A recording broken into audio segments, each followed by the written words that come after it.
the corner, Berry. Rick Berry has not missed a free throw against Washington. Now it is Berry. Back to Clifford Ray.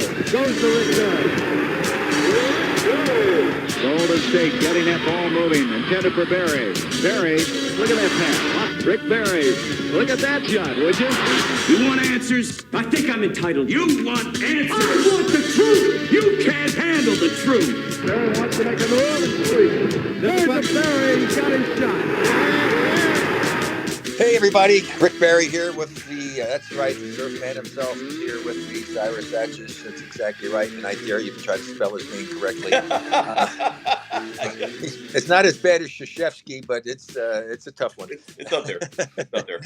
Anyway, hope you've been good, Cyrus, and a lot of things going on in the world of basketball. I still get such a kick, not a kick, but it's almost humorous to me. All of these people coming up with these possible trades and doing this and doing that.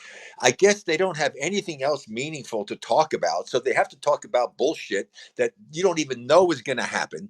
And then, speculate that this can happen, that can happen, this can happen. There's so many things involved in this. And then again, you know more about it than I do. And I admit I don't know about it. I don't want to know about it, having to figure out the salary cap issues and all the other stuff that is involved. It becomes so convoluted. It's a waste of my freaking time. Let's talk about something that really means something. Let's talk about, is Chris Paul going to help the Warriors out? Okay. Because he is definitely there. This is not something that people are speculating about.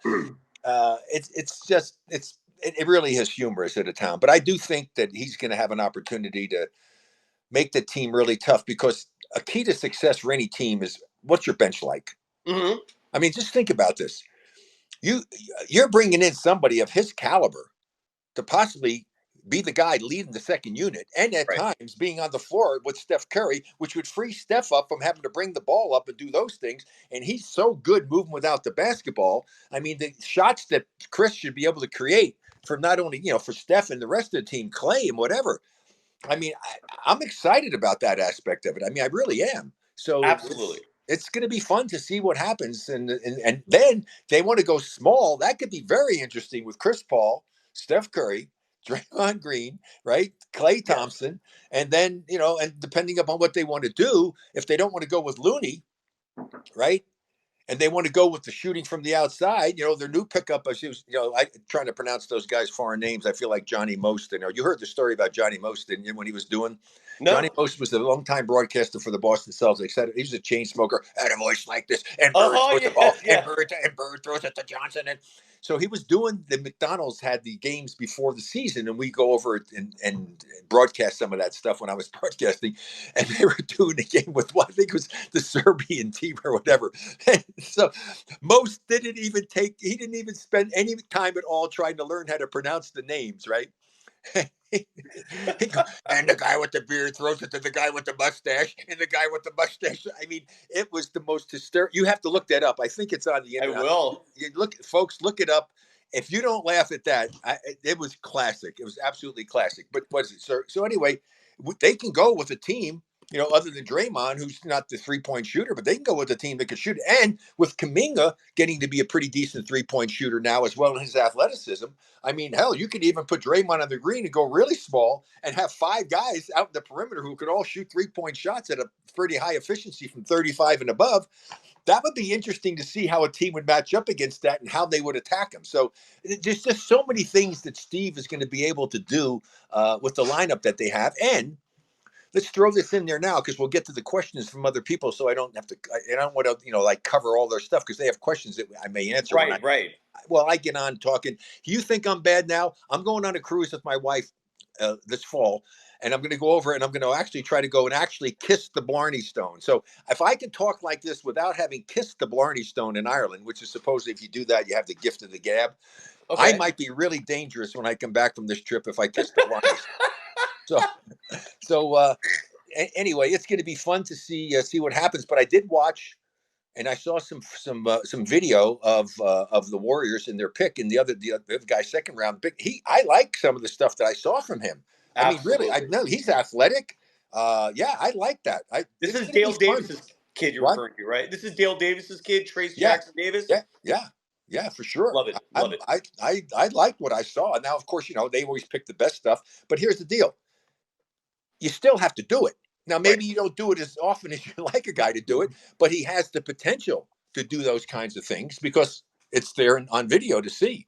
So that's going to be fun to see how that plays itself out. So let's get if you why don't you add something if you want? Otherwise, let's get to the questions. The only thing I wanted to add, and I'd love your perspective on this, and I want to add this because it's not really discussed that much, is the fact that Chris Paul has been revered for over a decade. I mean, since the beginning of his playing career as a leader. Like you hear Charles Barkley on a Inside the NBA always call, and it's become like a running joke at this point. But he always calls Chris Paul like the greatest leader in the NBA. But I mean, the Warriors now have this incredible leader. What does that mean to you? And does that conflict with Draymond and Steph and Kerr? Because he's vocal and he likes to run things his way. Will there be a conflict there? And just what are your thoughts on adding this personality in Chris Paul to the dynamic? Well, I don't think it'll be a problem with Steph. I mean, look what Steph did. Steph was deferred to KD. I mean, right.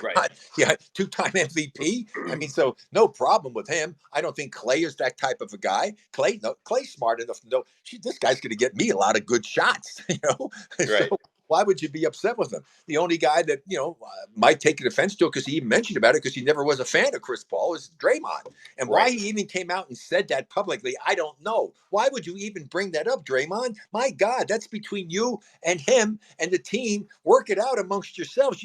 Don't air your dirty freaking laundry. Right. Okay? Anyway. But that's Draymond. I mean, that's the way he is. I mean, Draymond is the way I used to be, and at times I still am. And my wife said, honey, what goes in your brain doesn't necessarily have to come out of your mouth. You need to have a filter. Yes. Filter it. Draymond has no filter. Okay. So we have to accept that and understand that. And so I'm sure they're going to work it out. I mean, why would you do anything to jeopardize having somebody like that, fit in and be an integral part of your team's success? Because that's what it's all about. It shouldn't. I tell people all the time, and I've talked to some teams before, in fact, some of the Warrior teams, if you want to make it work this season, take your ego and put it in the closet until the season's over. It's not about you anymore. It's now about the team. What can you do to help this team be successful? And if it requires some sacrifice on your part, obviously you should be prepared and willing to do that. And if it is an issue or something, then you don't talk to the press about it. You go into Steve Kerr and you sit down with him and you express your thoughts and your ideas or your concerns and you work it out internally. That's the way it needs to be handled. So, agreed. Are you ready to get to the listeners? Let's get to some of these questions so that we probably already answered a bunch of them. Maybe not. I like your strategy of getting into these sooner so there's no redundancies. Here is Craig from Pleasanton. Hey, Rick, this is Craig from Pleasanton. Steph Curry just named his all-time NBA starting five, which was Magic, Jordan, Shaq, Kobe, and Duncan. I'm surprised that he had Duncan over Bill Russell or Kareem Abdul-Jabbar. If you had to choose, what would be your NBA starting five of all time? And well, Rick, first of all, just to add to that real fast, and sorry to interrupt, but Stephen Curry originally listed Larry Bird, and then he backtracked, took Bird out, and put Kobe in as his three. That's all. Okay, go ahead. Interesting. Well, a lot of these guys haven't really seen people, and Steve Kerr the same way. And there's no way, and I have great respect. Shaq was the most dominant player during his time, one of the great players of all time. Would I love to be a teammate of his? Absolutely. But would I pick him over Wilt Chamberlain? Absolutely not. Absolutely not. Seriously. I mean, there isn't any comparison as far as I'm concerned. I mean, I've watched these guys and I played against one of them. I mean, the stuff that Wilt did is just ridiculous. So it's pretty hard to leave him off. And I think he's probably picking. He seemed like he was picking by different positions, power forward or what have you. Correct. For me, correct. Yeah. I would take the luxury of making a change, and I take Bill Russell as my power forward because I don't care if he scores a point. I don't need him to score 1 point. Correct. Okay. I have Wilt who averaged 50. I'm going to have Michael who can average 40 and get 40 or 50, 40 at any time. I mean, so I'm playing on this team. I'm not playing with Bird. I'm playing, forget Bird. I'll take Bird's place. I'm playing. Okay. And these are the four guys I would play with. I would want to have Wilt at center, Bill Russell at power forward. I would play the three. I take Michael at the 2, and the most difficult one of all is the point guard position. It's pretty hard not to say Magic and all, but here's the deal. In today's game, if we're playing with the 3-point shot, how do I not take Steph Curry? Right. I mean, seriously. Yeah. I mean, the greatest shooter from 3-point range, and with all those other guys, I mean, come on. I mean, I'm taking Steph Curry. I'm sorry. I'm just such a big Steph Curry fan. And on that team, Steph Curry would be insane. I mean, it would be ridiculous. And I would defy anybody to think they're going to go in and get an easy, uncontested layup at any time and drive from 30 feet out like you see happen sometimes and dunk the ball. With Bill Russell and Will Chamberlain in there, that's just not happening, folks. It's not happening. And all the guys that were mentioned are all great players. And would I love to be a teammate of Tim Duncan's? Absolutely, I would. You know, Kobe Bryant, love Kobe. You know what a big fan I've been of Kobe Bryant. And, you know, I knew him such a tragic loss, you know, but I love Kobe. Would I love to have played with Kobe Bryant? Absolutely, I would. So, you know, this is all stuff, but that's what I pick. Those are the 4 guys I would want to play with. And then I would be happy to play against any other 5 people want to put on the floor. I love, and just to recap, so the Rick Barry starting 5 is Will Chamberlain as your center, Bill Russell as your power forward, you as a small forward, Michael Jordan, Stephen Curry. I like it. Yeah. There you go. Here is Greg. Mr. Barry, with the mix of players that the Warriors now have, who on that team from last year will have to change their role to make that team go this year? It depends upon who he decides on, you know, starting, whether he's going to have people off the bench or not. Probably Kuminga is going to have to. Kuminga was coming along. I think of all the things that happened with the team in the playoffs, the most surprising thing was to me is how Kuminga didn't get to play, because he really was making advancements. His 3-point shooting was up over 35%. He's got athleticism. He can get to the basket. Yeah, I'm hoping that this is a big breakout year, kind of what it was for Jordan Poole 2 seasons ago for Kuminga. Right. I mean, because he's got, with his athleticism and, you know, move like Steph, move without the ball. He's got players that'll get the ball to him. Steph will do that as well. Right. So I'm hoping Kuminga will be the guy, and then hoping that, you know, the new additions to the team and the draft picks will be able to add something to it. But as far as any one guy, if I had to pick one guy, well, the other guy too, because he didn't play hardly, then he got to play more, is Moody. Right. You know? Right. And he's awesome. So, I love Moody. So I would say those 2 guys need to, you know, take some steps forward, and you do what's required based upon how the team's playing. Right. And you know, those guys would be such a blessing for them. You know, for them to be on the court and to be playing with CP3. I mean, my God, he can help them so much, and I'm sure he's going to give them advice and talk to them about things and see what they're doing or not doing. You know, no, on that play there, you don't want to make it. You missed it. You should have been a cut. You should have gone here. You really, it's kind of an ongoing learning experience when you're playing, and this is where the veteran players need to come through. You need to help these guys. You need to bring them along. You need to spoon feed them. You need to hold their hands at times. You need to bring it out. I'm telling you, back when I broadcast, I was shocked because they let the media into practices back then, and they've stopped a lot of that now.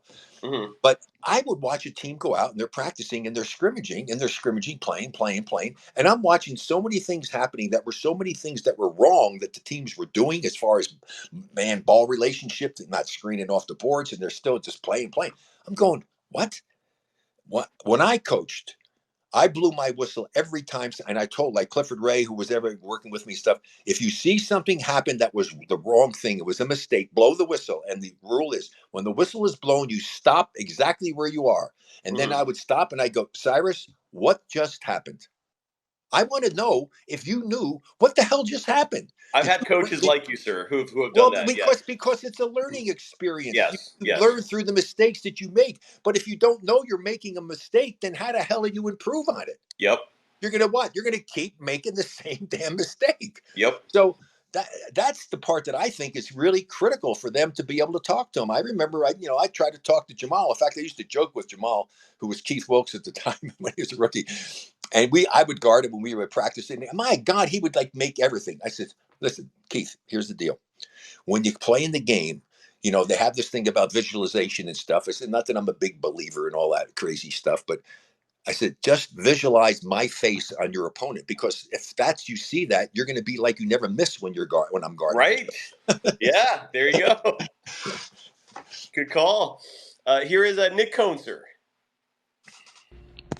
Do you see the Warriors making any more moves before the end of the offseason? Yeah, it's a great question. I don't know the answer to it. Well, I can call Mike Dunleavy Jr. and try to find out what's going on in his brain, but he seems to be doing some nice things. I would not be surprised. I know I really wouldn't. If there was a veteran or somebody out there that they thought could, bring some veteran experience to the table, um, that could happen.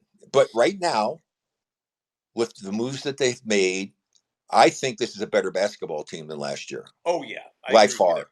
Agree. And now it all comes down to one thing: what commitment are the players going to make to being a great team, defensive team? Right.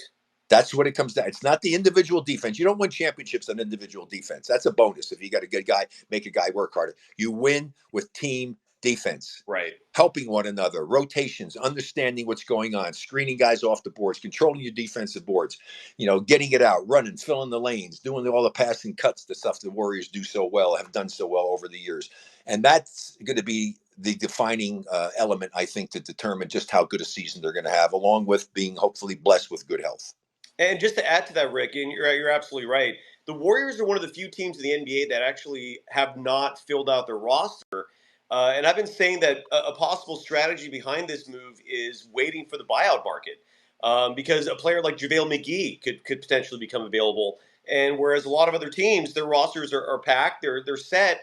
The Warriors have, in theory, 2 roster spaces, so they could capitalize on that buyout market. So it is That possible. may be a smart move on their part, really, Yes. to see what evolves. Because let's face it, the 14, people will go deep, but they're not going 14-15. Okay, the only time that's happened is if you got a bunch of injuries and guys move up the ladder a little bit, and maybe you're 10 or something. Because most teams only go 8-9. The Warriors, when they won in the first time after 40 years, they went 10 deep, maybe 11. But now you have 15 guys. I mean, that's not going to happen. I mean, that's not realistic to think that that's going to happen. But you're absolutely right. So they have the flexibility and the freedom to be able to sit back and watch and see what transpires and what happens. I don't know what the rule is. I guess they have to have 15 players on 14. their roster. Because 14 is the bare minimum. You have to have 14. Oh, you have to. Well, because I know it's 15-man roster and two-way guys. So, but it's 14 is required. Okay. Correct. And this year, a weird caveat is you can have 3 two-way players. They've added a third one for teams, but this part is complex. Does that go to? So you can have 15 regular rosters and 3 on the two ways. Correct, but one caveat to that rule is if among the 30 NBA teams, if the average number of players on a roster dips below 14.5, meaning the majority of NBA teams are using that third two-way spot to not fill the 15th spot, then teams will be disallowed from having a third two-way player. Cyrus, this is why I have you as a co-host, because I don't want to. That's the kind of minutia stuff that I really don't give a rat's butt about. It's new. That's new. That is very new. Yeah, and that's why I have you to fill in. Because I don't want to be bothered with that stuff. I want to talk substantive stuff. I mean, this is the crazy. So anyway, that shows you how nutty it is. So let's get to the next call. It is nutty. Here's Jim Cleveland. Hey, Rick, I was interested to find out how you ended up adopting the underhand shooting style. Was it something you were just having a mental block with the overhand style, or you just felt it was easier to make free throws underhand? Okay. Well, that's been around forever. I've answered that question so many times. Let me see. Let me push the button. Let me see here. Free throw answer. Okay. Yeah. No, I didn't have a mental block. I mean, I was a scorer, not a great shooter. I was 75% or something from the free throw line. My dad is the one that got me to do it. Semi-pro player coach said, son, you could shoot better this way. I said, I don't want to do it because everybody's going to make fun of me. And he said, son, they can't make fun of you if you're making them. I'm going to do this really fast because I've said it so many times. And I said, I don't know. So fortunately, he was relentless. I finally went and took time in the summer, worked on it before my junior or senior year in high school. Don't remember which year it was. Shot over 80% and just kept getting better. And then I wish I was smart enough to have made the change early in my career, but my last 6 years, I changed the technique a little bit, took the wrist out of it. My last 6 years, this is why I say I think I was the best free throw shooter. My last 6 years, I average over 92%. My last 2 years, I average over 94% shooting from the free throw line. And it's the only part of the game you can be selfish and help your team. Yeah. So there's the story in a nutshell. There you go. But the part you haven't really explained, though, your dad was a semi-pro himself? He was a semi-pro player and coach. For who was the NBA like around? No, they had semi-pro, so guys would play and they would pay him. It was just like different leagues in the East and stuff. I mean, just was not interesting. It was no big deal. Back a long time ago, Cyrus. So yeah, well, I'd love maybe another show. I'd love to learn more about that. That's interesting. Here's a Rob Weber. Hi, Rick. It's Rob from San Jose. I've seen Draymond's recent comments about his teammates. During your career, obviously, there was players you didn't get along with, but how did you make that work so that the team could be successful? Thanks. I don't appreciate the obviously there. Yeah, I don't think it's obvious you haven't got along with people. Is that true? Did you not get along with people in the NBA? I haven't heard that. I never had a serious issue with. That's what I thought. Yeah, I didn't have a lot of respect for some guys for various reasons or whatever. But as far as my teammates were concerned, hey, I didn't have to go to. I didn't. So I wouldn't go to. Maybe I didn't go to dinner with them or spend a lot of time off the court. But if we're on the court, I don't care if I hated the SOB, which was never the case that I hated a teammate. If he's open and has a better chance to score than I do, he's getting the ball from me. Right. Because that's what it's about. It's about winning the game, regardless of who gets it done. As long as it gets done and it's on your side of the scoreboard, that's all that really freaking matters. And so you have to have the ability to not allow personal feelings affect the way that you deal with the situations that arise when you're on the court playing the game. As I say, I don't need to go to dinner with him. I don't have to visit him at his home. He doesn't have to come to my house. I don't have to sit next to him on the freaking plane or the bus. I mean, whatever. I mean, I could really not like him a lot, which I never really had someone that I felt that way about. But even if I did, it would be irrelevant. I mean, it wouldn't matter to me. Like, even they say, like, Dennis Rodman, all that stuff, putting up with, hey, I would have loved to have Dennis Rodman because he helped you win games. He rebounded. He played defense. The biggest problem I had with him is that sometimes, like when he put some of those wedding dresses on, he had the wrong color lipstick. It clashed. I just really, what the hell is he doing? That was a rim shot there I did for the listeners. Here's Greg. Let's hear what he has to say. Hey, Rick, here's an off-the-wall question. When are we going to see mixed NBA? With the women's NBA hitting 27 out of 30, whereas Steph hits 21, surely we're going to have three-point line manned, staffed, whatever, by women, and let the men play bully ball down low. Am I crazy? Well, don't answer that question, but what do you think the chances are? Well, I will answer that question. You're crazy if you think there's ever going to be a game where women and men are going to play together and against one another. That's never going to happen. And hey, kudos to the young lady who did that. I mean, that's impressive. To miss only two, and I don't care what you're doing. That's great. She's not playing. She's not playing in the game with somebody guarding her, and she's not having to guard somebody. So that's never going to happen. So accept it for what it is. And women's basketball has come such a long way. My wife ran women's basketball for 12 years, and I've seen that game grow tremendously. Nobody dunked the ball back then. Nobody was taking jump shots back then. Right. I mean, it's come a long way. And I remember, because I'm old enough to do it, when I was growing up, women played half court only. 3 ladies played on one half, and the others, they never crossed half court, and they threw it over to the other team. So they had defenders and offensive players. You didn't know that, Cyrus? I did not know that. Yeah. I got to look that up. Oh yeah, go look that up. Yeah, it was crazy. It was crazy. That back. This wasn't during Lynn's playing days, was it? Like they weren't doing that. No. Lynn played regular. She was a scorer. She's she set all kinds of records scoring. Only women to have her jersey retired at her alma mater at Williams. Right. So this was and I'm proud of the fact that she distinction, the only mother and son combination in the history of NCAA Division I basketball to have a mother be first team academic All-America and have a son be first team academic All-America. That was Lynn and Canyon, and Canyon actually got academic player of the year.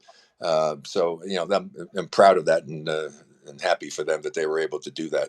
But trust me though, it's very difficult having two so intelligent people around me all the time because they double team me all the time. Oh, you're challenged constantly, I'm sure. People don't realize this either. Yeah, let the audience know, what are Cannion's degrees in? Yeah, well, he got his degree. He got his degree in physics, right? He was in the honors college in physics, and he has his master's in nuclear engineering. There you go. Yeah, There you go. he's working for L3 Harris, a big engineering firm. They have a lot of top secret stuff in the government and what have you. And he's down in West Melbourne, Florida, and he works for them. They're kind enough to be allowing him to take some time off. He's taking vacation days to be playing on the 3x3 FIBA national tour and the USA 3x3 national team, and hoping to hang in there. He came so close to being an Olympian. 2 days before the last Olympics, when they were going to the qualifying tournament for 3x3, he slipped on the floor, twicked his back, and couldn't play, and they missed by one game of making it to the Olympics. So now he's trying to see if he can play well enough and hang in there to hopefully maybe get chosen to play in next year's Olympics. So well, he's on track, right? I mean, he's on the best U.S. team, correct? Well, they have a number of people there. I mean, and then they'll have to do a selection thing. So there's no guarantees that he's going to get it. I mean, so he's just hoping that he'll have the opportunity to be on that team. It would be great, because that was my biggest disappointment in my career, is I missed out on being on the Olympic team. I thought I got shortchanged, as did a number of guys. I just talked actually to Wally Jones, the fine player who was on the Philadelphia 76ers team, and he should have made it the way he played at the trials. A guy named Willie Morrell from K-State, same thing. John Thompson got screwed over, and they didn't give him a chance to make it. I have a great story for that. that was unbelievable. I was on the team with John when we played in New York the last game of the trials, and it was quite a story. So, but I'm not one that I'm going to tell on the air. Anyway. Oh, okay. I was like all ears. It was a good. Here's Lee Strambolis. Hey, Rick. Even though he was limited in the Summer League games, did anything stand out to you about Trace Jackson Davis? Thank you, Rick. There you go. We talked a little bit about that. I got to see, and I watched some video of him, and I think he does a lot of good things. I mean, he comes from a good bloodline. His dad was a hell of a nice player. Yes, sir. And he's got some athleticism. I think with the proper tutelage and given the opportunity, I think he can be.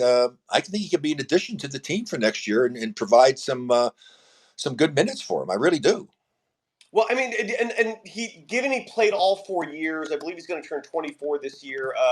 Yeah. I mean, I was going to ask. I mean, you kind of answered it, but just to maybe add on to that, like, how big of a role can you see him playing? Like, could he be part of the rotation? Will it be garbage time? Like how? Well, it just depends on what he does at camp and what he does in the exhibition games. If given the opportunity to make the most of that, I would tell him, go out there, be a really tough defender and team defense. Be a weak side defender to come and help and protect the rim a little bit, make it a little bit tougher. Focus on that, and then when the opportunities are there, take advantage of the offensive opportunities that are there. Go attack the basket, finish strong. He's athletic, and just try to impress them. But first and foremost, focus on being a good individual defender, but more importantly, a great team defender. And I think that will get the attention of Steve Kerr and his staff more so. They don't need offense. Okay. Right. They got three guys that can get you 30 any night, right? On a regular basis, Clay and Steph and CP3. But if he's we haven't even talked about Wiggins. I haven't heard you mention. And Wiggins, that's another one. Can get you 30 points every night as well. I mean, so Wiggins is another guy that's going to be there. And so, I mean, that the problem's going to be for Kuminga is, where is he going to get the time? Where's he going to get the minutes? That's going to be a tough one. I hope he doesn't get frustrated by it. I'm sure he was not thrilled about what happened in the playoffs. I mean, after playing the way he did and improving his game, and then all of a sudden not seeing the light of day very often. Well, and the excuse is weird, Rick. I don't know. Like, the excuse from Kerr was that Kuminga basically plays the same position as Wiggins and Gary Payton II, so there was no room for him. I mean, my thinking of that is, why can't you play them all together? I mean, this is a positionless game. It was weird to me, the logic and reasoning behind it, but I'm with you that he's earned his place, and he's such a talented player. Would you agree? This is my sentiment. Let me know if you agree or disagree with this. That I think the Warriors, if they're going to be world champions this year, if they're going to actually reach that ultimate goal again, Kuminga's going to have to be a part of this. He's too valuable. His skill set is too good. He brings too much to the table, and his team lacks size and athleticism otherwise. He's one of the few young players on this team. I don't see how they could do it without him. Would you agree with that or no? Well, I would think that he has to be. He should be, an important part of the success that they hopefully will have next season. Again, it just depends upon how well Wiggins is playing, obviously. Yeah. But then again, you can keep him fresh and do something. And maybe Wiggins plays 28 minutes and Kuminga gets 20, and sometimes 30 something between the two of them, because I think they're Exactly. both very similar in that regard. Keep them fresh, play really hard. The thing that was surprising last season with the playoffs was that Kuminga was shooting the ball, I think, over 35% from 37, correct? Yes. and and Wiggins, when he got back from all the time that he missed, was terrible from 3-point range. Correct. I mean, Awful. terrible. Awful. Not Yeah. bad, but just god awful. Awful. And Yes.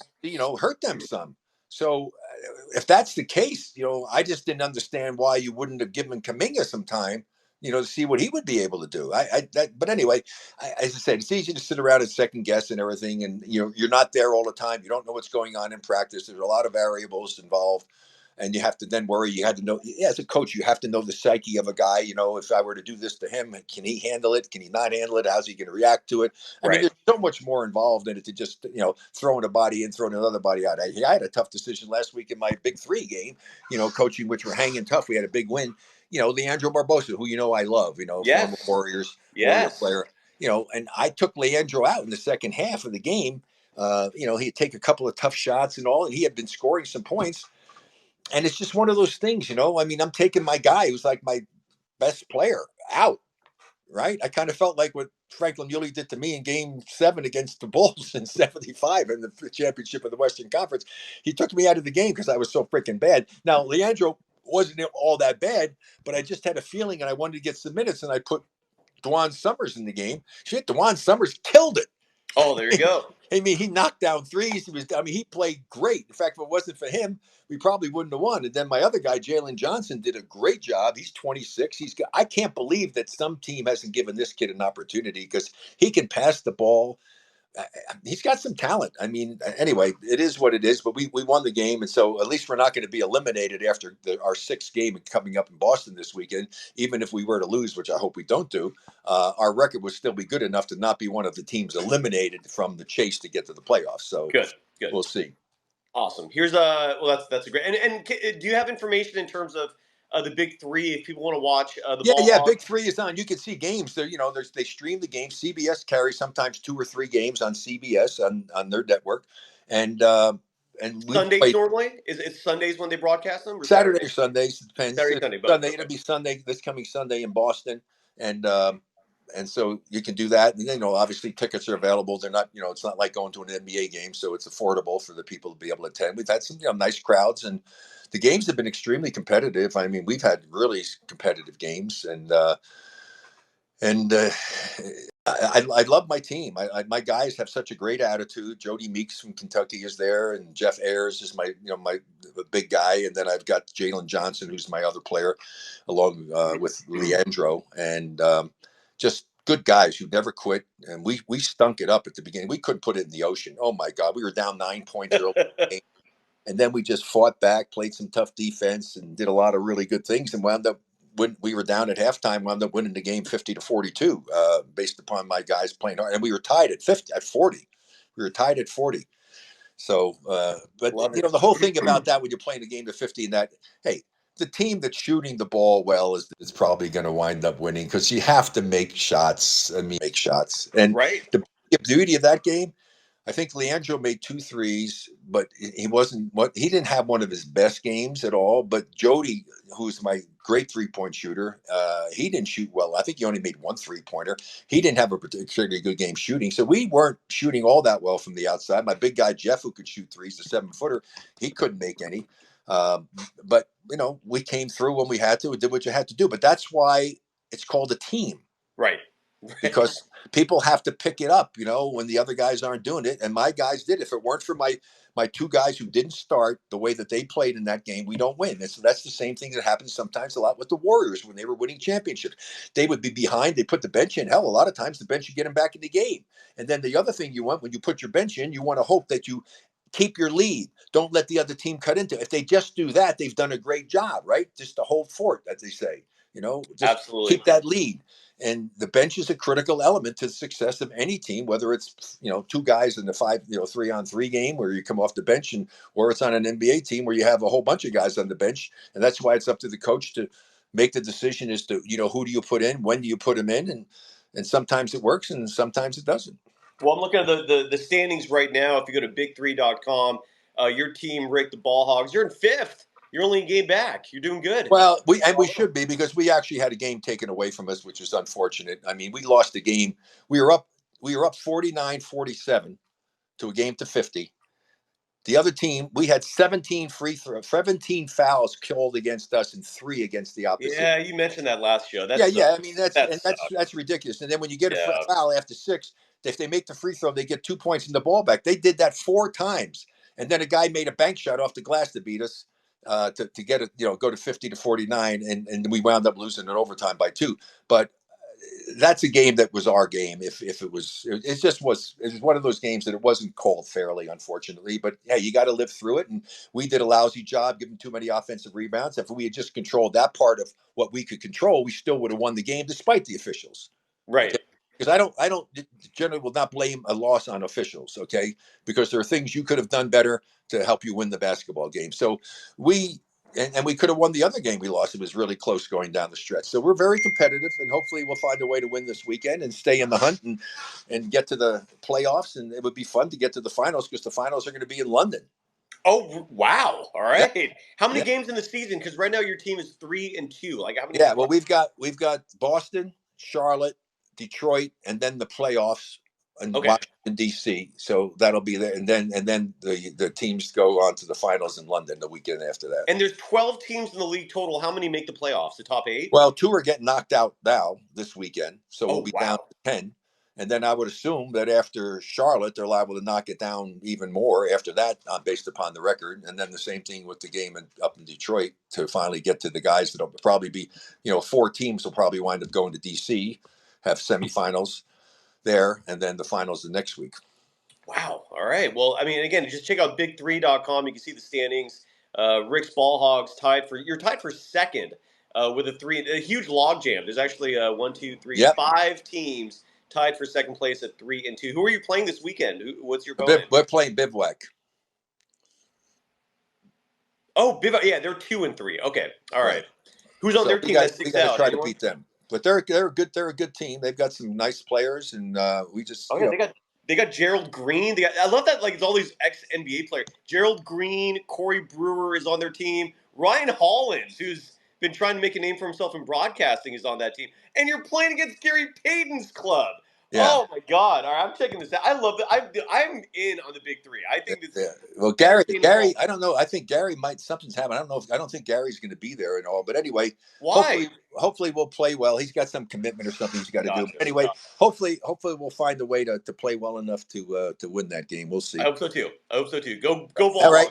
So anyway, it was good to catch up and talk. I hope everybody is having a good summer. I know it's been hot as could be here. That's why I'm up here in the mountains. Oh my God! Hey, it might get up to 90 here during the course of the day, but it goes down into the certainly in the 60s, even sometimes to the high 50s, and so it's very tolerable. And there's no the big humidity, the humidity, as my father used to call it. I just went down to Miami. We had to do it. I came out of eating the restaurant with Rolando Requedi, a guy that I did some work with for Lean Title Company, and his wife. And I walked out of the restaurant after we ate. Oh my God, the heat and humidity hit me. It was late at night. It was brutal. That's why I know what it's like down there. That's why, even though I'm a Florida resident and I spent a little over half the year there, I don't want to be down there this time of the year. It's Did you hear what the ocean temperature is for the Florida coast? No. The water there, the hottest in history. It's 100 degrees. The ocean water. Yes, off the coast of Florida right now. It's like literally going into a jacuzzi. Insane. Yeah. Unbelievable. So, stay in Colorado right now. You're good. All right. All the best to you. Take care, Cyrus. See everybody. Take care. Bye.